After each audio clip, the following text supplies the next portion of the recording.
दोस्तों, जैसे ऋषभ पंत आप सभी से बोलता है कि खेलोगे नहीं तो जीतोगे कैसे, उसी प्रकार हम आपसे बोलना चाहते हैं कि पढ़ोगे नहीं तो एग्जाम क्रैक करोगे कैसे। सो हेलो दोस्तों, स्वागत है एक बार फिर से आपके अपने channel A to B to study पर। दोस्तों, कुछ छात्रों ने कमेंट किया था कि सर आप बायोलॉजी के थ्योरी की क्लास क्यों नहीं लेकर आते, क्योंकि आप हमें बायोलॉजी के ऑब्जेक्टिव टाइप क्वेश्चन कराते हैं, तो उनमें हमें थ्योरी की क्लासेस भी अगर मिलती रहेंगी तो हमें और भी अच्छे से चीज़ें समझ में आएंगी। तो दोस्तों, यूपी पॉलीटेक्निक एंट्रेंस एग्जाम 2023 को देखते हुए डी फार्मा यानी डिप्लोमा इन फार्मेसी इवन वर्ग के स्टूडेंट, इवन यानी बायोलॉजी वर्ग के स्टूडेंट्स के लिए आज हम स्टार्ट करने वाले हैं थ्योरी की क्लास बायोलॉजी के छात्रों के लिए, जो कि ये क्लास आप सभी को इतना मज़ा आने वाला है कि वीडियो को लास्ट में देखने के बाद आप कमेंट करने के ही जाने वाले हैं, क्योंकि वीडियो के लास्ट में हम आपसे कुछ क्वेश्चन भी पूछेंगे जिसका आपको सही जवाब भी देना पड़ेगा। तो आज की ये पहली क्लास है, तो वीडियो के ऊपर लास्ट तक बने रहिएगा और अगर वीडियो अच्छी लगे तो वीडियो को लाइक और एक छोटा सा शेयर जरूर कर दीजिएगा। तो चलिए स्टार्ट करते हैं। दोस्तों, बायोलॉजी यानी जीव विज्ञान, लेकिन कुछ लोग इसे केवल बायो ही बोलते हैं। बायोलॉजी कोई नहीं बोलता है, लगभग 50% लोग इसे केवल बायो ही बोलते हैं। क्यों बायो बोलते हैं? क्योंकि बायो जो है ये जीव विज्ञान का, इसमें हमें अध्ययन कराया जाता है। दोस्तों, जो लॉजी होता है ना, लॉजी का इंग्लिश में वर्ड जो है लॉजी, इसका अर्थ ही होता है अध्ययन। क्या होता है? अध्ययन। और जब हम बायोलॉजी पढ़ते हैं तो लॉजी यानी जिसके अंतर्गत हम जीव विज्ञान का अध्ययन करते हैं उसे कहते हैं बायोलॉजी। उसी प्रकार जियोलॉजी, इसमें भी लॉजी जुड़ा हुआ है। लॉजी यानी जिसके अंतर्गत हम अध्ययन करते हैं किसका? जू यानी प्राणी, तो जिसमें प्राणियों का अध्ययन कराया जाता है उसे हम जूलॉजी कहते हैं। इसके साथ साथ बॉटनी यानी इसके अंतर्गत हम वनस्पतियों का अध्ययन करते हैं उसे कहते हैं बॉटनी।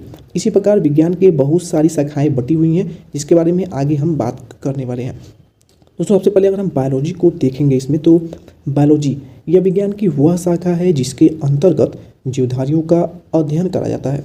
जीव विज्ञान शब्द का प्रयोग सर्वप्रथम लैमार्क एवं गिबेरिनस ने 1801 में किया था। ये एक बहुत ही ज़्यादा इंपॉर्टेंट है, ये सब याद करते रहिएगा, आगे हम आपको पूछने वाले हैं। सर्वप्रथम जीव विज्ञान शब्द का प्रयोग लैमार्क एवं गिबेरिनस ने किया था। किसने किया था? लैमार्क एवं गिबेरिनस ने किया था। दोस्तों, एग्जाम में आपको लैमार्क हो सकता है ऑप्शन में दे दे, या फिर हो सकता है कि गिबेरिनस दे दे, या फिर हो सकता है कि दोनों ही दे दे। तो आपको दोनों का ही नाम याद होना चाहिए। और ये जीव विज्ञान का सबसे पहले नाम जो लिया था तो लैमार्क और गिबेरिनस ने लिया था, पर ये किसने लिया था? 1801 ईस्वी में लिया था, ये भी आपको याद रखना है। इसके बाद आगे हमारा पॉइंट है कि जीव विज्ञान एक प्राणी विज्ञान का जनक अरस्तु को कहा जाता है। जीव विज्ञान एक एवं प्राणी विज्ञान यानी जूलॉजी, जीव विज्ञान यानी बायोलॉजी और जूलॉजी, इन दोनों का जनक, ध्यान से सुनिएगा, यहाँ पर जीव विज्ञान का शब्द जो है, जीव विज्ञान जो शब्द है ना, इसका सबसे पहले प्रयोग जो किया था वो लैमार्क एवं गिबेरिनस ने किया था। पर जीव विज्ञान का खोज किसने किया था, यानी इसका जनक किसे कहा जाता है? तो वो कहा जाता है अरस्तु को। किसको कहा जाता है? अरस्तु को, क्योंकि उन्होंने ही सर्वप्रथम पौधों एवं जंतुओं के जीवन के विभिन्न पक्षों के विषय में अपने विचार प्रकट किए थे, इसलिए उनको यहाँ इसका जनक कहा जाता है। वनस्पति विज्ञान यानी बॉटनी का जनक किसे कहा जाता है? तो ध्यान रखिएगा, वनस्पति विज्ञान का जनक थियोफ्रेस्टस को कहा जाता है। ये मैंने आपको 4 बार जो क्वेश्चन बताया है ना, ये एग्जाम में बार बार रिपीट होते हैं। आप प्रीवियस ईयर का क्वेश्चन पेपर भी उठाकर देख लीजिए, तो उसमें आपको ये सभी देखने को मिल जाएंगे। यहाँ पे हमने क्या क्या पढ़ा? हमने यहाँ पर पढ़ा जो इंपॉर्टेंट चीज़ें हैं वो मैं आपको बता देता हूँ। यहाँ पर आपने इंपॉर्टेंट चीज़ें पढ़ा कि जीव विज्ञान शब्द का सबसे पहले प्रयोग किसने किया था, तो आपको 4 ऑप्शन एग्जाम में दिख देंगे। तो अगर आपको लैमार्क दिखे या फिर गिबेरिनस दिखे तो आपको हमेशा सही इन्हीं को लगा करके आना है। आपको सन दे सकता है कि 1801 में हुआ था, 1800 में हुआ था, 1900 में हुआ था, या फिर 1910 में मान लीजिए हुआ था। तो आपको लगाना है कि 1801 में ही हुआ था जीव विज्ञान का सबसे पहले शब्द का प्रयोग, जिसको प्रयोग किया था लैमार्क एवं गिबेरिनस ने। इसके बाद दूसरा क्वेश्चन आपका बना रहेगा कि दूसरा तो ये हो गया आपका 1801 वाला। तीसरा क्वेश्चन आपका ये बन सकता है कि जीव विज्ञान एवं प्राणी विज्ञान यानी कि जूलॉजी का जनक किसे कहा जाता है? तो आप सभी जानते होंगे कि अरस्तु को कहा जाता है। दोस्तों, इसके बाद आता है कि जीव विज्ञान एवं प्राणी विज्ञान का जनक अरस्तु को ही क्यों कहा जाता है? इसलिए कहा जाता है क्योंकि उन्होंने ही सर्वप्रथम यानी सबसे पहले पौधों एवं जंतुओं के बीच में अपने विचार प्रकट किए थे, इसके बाद आपका पांचवा जो क्वेश्चन आता है सबसे मोस्ट इम्पॉर्टेंट, वो यहाँ से बनता है कि वनस्पति विज्ञान का जनक थियोफ्रेस्टस को कहा जाता है। किसे कहा जाता है? वनस्पति विज्ञान का जनक थियोफ्रेस्टस को कहा जाता है। आपको क्वेश्चन दे देगा कि वनस्पति विज्ञान का जनक किसे कहा जाता है, उसमें आपको थियोफ्रेस्टस भी दे सकता है, अरस्तु भी दे सकता है, आपको लैमार्क दे देगा, आपको गिबेरेनस भी दे देगा।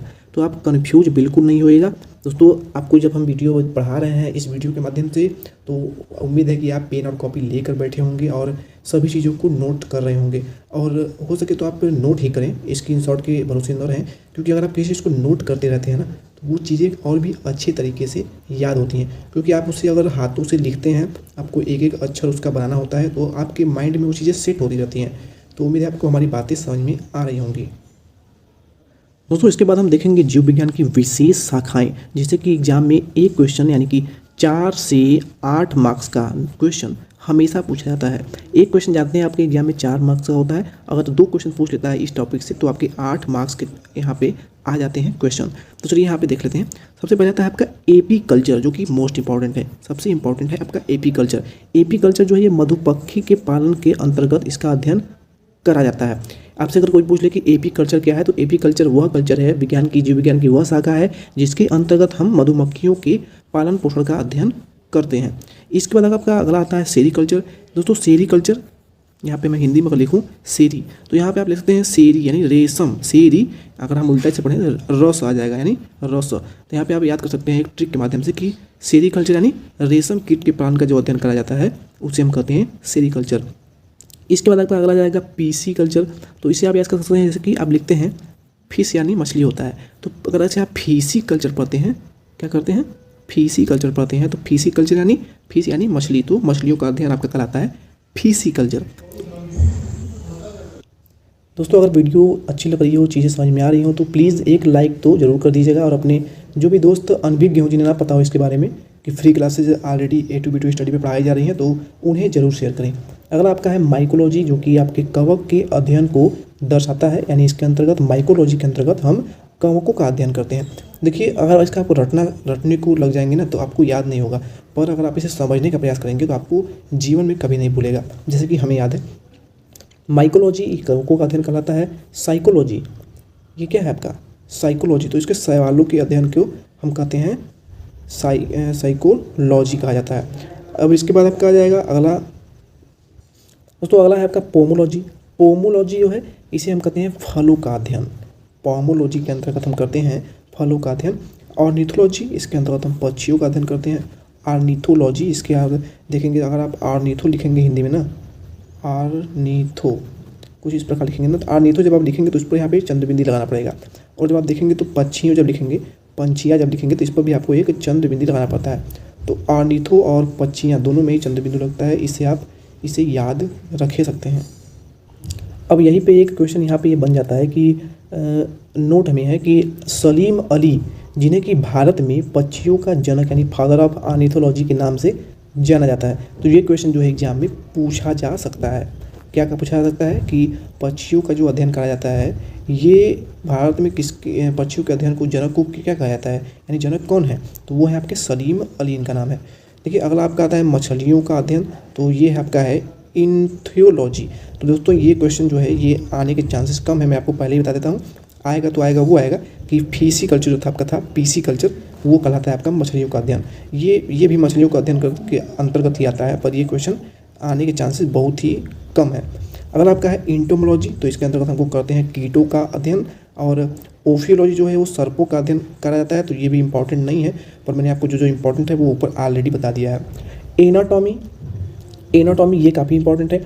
एनाटॉमी के अंतर्गत हम करते हैं किसका अध्ययन? जंतुओं के विभिन्न अंगों की आंतरिक रचना का अध्ययन, यानी जंतुओं का वो उसका निर्माण कैसे हुआ है, उसके अंतर कैसे मतलब उनके कोशिकाओं का निर्माण हुआ है, ठीक है, इस सब चीज़ों का, यानी उनके अंगों का निर्माण कैसे हो रहा है, हाथ का निर्माण कैसे हो रहा है, पैर का निर्माण कैसे हो रहा है, यानी उनके हर एक शरीर के पार्ट्स का इसमें अध्ययन करा जाता है। इसके बाद अगला आपका आ गया है साइटोलॉजी। इसके अंतर्गत हम कोशिका एवं इसके अंगों का संरचना का अध्ययन करते हैं। इकोलॉजी, एम्ब्रियोलॉजी ये ज़्यादा इंपॉर्टेंट नहीं है, पर इकोलॉजी इंपॉर्टेंट है। इकोलॉजी के अंतर्गत हम पर्यावरण एवं पादपों के जंतुओं पर और उनका पर्यावरण पर क्या प्रभाव पड़ रहा है, इसका अध्ययन करते हैं। जेनेटिक्स, इसका आप इंग्लिश में हिंदी अर्थ भी समझते हैं अनुवांशिकी, तो अनुवांशिकी के सिद्धांतों का अध्ययन इसके अंतर्गत कराता है जेनेटिक्स। जेनेटिक्स यानी कि अनुवांशिकी, इसका अर्थ ही स्पष्ट हो जा रहा है। अगला आपका है पेलियोनोटोलॉजी, तो ये जीवाश्म विज्ञान है, ये ज़्यादा इंपॉर्टेंट नहीं है। टैक्सोनोमी यानी वर्गीकरण, तो ये काफ़ी इंपॉर्टेंट है, इसके अंतर्गत जीव जंतुओं का वर्गीकरण समझाया जाता है। देखिए हिस्टोलॉजी, ये ज़्यादा इंपॉर्टेंट नहीं है। औतिकी यहाँ पे दिया हुआ है। इंडियोरिनोलॉजी, ये काफ़ी इंपॉर्टेंट है, अंतःस्राविकी का इसका अध्ययन कराया जाता है। देखिए पैरासीटोलॉजी, ये परजीवी विज्ञान है, ये भी काफ़ी ज़्यादा इंपॉर्टेंट नहीं है। अगला आपका है इथोलॉजी, तो ये भी इसको आप स्किप कर सकते हैं। हर्पिटोलॉजी और लिम्नोलॉजी, इन सभी को आप चाहें तो स्किप कर सकते हैं, ये ज़्यादा इंपॉर्टेंट नहीं है, और इंपॉर्टेंट जो है मैंने आपको बता दिया है। इसके बाद आपका आता है बैक्टीरियोलॉजी, ये काफ़ी ज़्यादा इंपॉर्टेंट है। जीवाणु विज्ञान, दोस्तों इसका PDF जो है आपको हमारी टेलीग्राम पे मिल जाएगा। अगर आपने अभी तक टेलीग्राम को ज्वाइन नहीं किया है तो इसी वीडियो के डिस्क्रिप्शन में आपको उसका लिंक मिल जाएगा, जिसको क्लिक करके आप हमारी टेलीग्राम चैनल को जरूर ज्वाइन कर लें, क्योंकि हम वहाँ पर डेली आपको टेस्ट सीरीज और क्विज़ भी कराते हैं। तो अगर आप अभी तक ज्वाइन नहीं किए हैं तो जरूर ज्वाइन कर लें। देखिए इसके बाद आता है आपका वीरोलॉजी, जो कि विषाणु विज्ञान के अंतर्गत आता है। एग्रोनॉमी और निमेटोलॉजी, तो ये दोनों इंपॉर्टेंट ज़्यादा नहीं है, पर ये वीरोलॉजी काफ़ी इंपॉर्टेंट है। इसके बाद आगे हम आएंगे हाइड्रोलॉजी। हाइड्रोलॉजी यानी जल विज्ञान है, इससे आपको स्पष्ट होता है नाम से ही। माइक्रोबायोलॉजी, माइक्रो यानी सूक्ष्म, तो सूक्ष्म जीव विज्ञान, ये काफ़ी इंपॉर्टेंट है। इसके बाद हॉर्टिकल्चर, हॉर्टिकल्चर जो है उद्यान विज्ञान है, तो इसको आप स्किप कर सकते हैं। पेडोलॉजी यानी मृदा विज्ञान, ये भी ज़्यादा इंपॉर्टेंट है, ये सब एग्जाम में पूछे भी गए हैं। देखिए नोटिस में आता है कि मृदा बनने की जो प्रक्रिया है ना, इसको हम पेडोजीनोसिस कहते हैं। क्या कहते हैं? पेडोजेनेसिस कहते हैं मृदा बनने की प्रक्रिया को। अब इसके बाद आपका आता है सिल्वीकल्चर, तो सिल्वीकल्चर इसको आप स्किप कर सकते हैं। फ्लोरिकल्चर या फिर लाइनोलॉजी, ये सभी आपके ज़्यादा इंपॉर्टेंट नहीं हैं दोस्तों। इसके बाद आपके आते हैं साइचिरेटरी, तो ये इंपॉर्टेंट नहीं, इसको आप स्किप कर सकते हैं। टैक्सीडेर्मेटोलॉजी, चर्म प्रसाधन विज्ञान, ये इंपॉर्टेंट है, ये जो है 2022 का जो एग्जाम कराया गया था इसमें ये क्वेश्चन पूछा गया था। और इसके बाद आपका लास्ट वाला आता है पशु चिकित्सा विज्ञान, तो इसको भी आप स्किप कर सकते हैं। यानी जो मैंने आपको इंपॉर्टेंट बताया है ना, इसको आप जरूर से मार्क कर लीजिएगा और उनको रटिएगा नहीं, बिल्कुल समझ लीजिएगा जैसा कि हमने आपको समझाया था। तो उम्मीद है कि आपको चीज़ें अच्छे समझ में आई होंगी। अब हम देखेंगे बाइनोमियल नेम कल्चर यानी द्विनामकरण पद्धति, ये काफ़ी ज़्यादा इंपॉर्टेंट है। यानी कि किसी जीव जंतु का उसका वैज्ञानिक नाम क्या है, इससे क्वेश्चन जो है आते हैं एग्जाम में। जैसे देखिए वर्गीकरण का जनक किसे कहा जाता है, ये बहुत ही ज़्यादा इंपॉर्टेंट है। वर्गीकरण का जनक किसे कहा जाता है, तो कार्लस लिनियस को कहा जाता है वर्गीकरण का जनक। और कार्लस लिनियस महोदय ने वर्गीकरण का जनक कब किया था, इसका खोज कब किया था, तो 1753 ईस्वी में किया था। ये आपसे 2-3 क्वेश्चन यहाँ से बनते हैं, तो तीनों को ही याद रखिएगा। सन 1753 में कार्लोस लिनियस ने द्विनाम पद्धति को प्रचलित किया। इसमें पहला शब्द जो है वो जीनियस और दूसरा शब्द जो है स्पेसियस से मिलकर बना है। किससे बना है? अब आपसे पूछ लेगा कि जो ये बाइनोमियल पद्धति है, द्विनाम पद्धति है, ये किन किन दो नामों से मिलकर बना है, तो ये जीनियस और स्पेसियस से मिलकर के बना है। देखिए एग्जाम्पल क्या है, एग्जाम्पल जो है जैसे कि मनुष्य है, यानी आप हो गए, तो मनुष्य का जो वैज्ञानिक नाम है वो क्या है, तो वो है होमोसेपियंस। क्या है? होमोसेपियंस। मनुष्य का वैज्ञानिक नाम है होमोसेपियंस, आपको पता भी होगा। अब यहाँ आप देखिए कुछ इंपॉर्टेंट चीज़ें हैं कि कार्लस लिनियस जो है वो वर्गीकरण के जन्मदाता है, मैंने आपको ऊपर ही बता दिया है।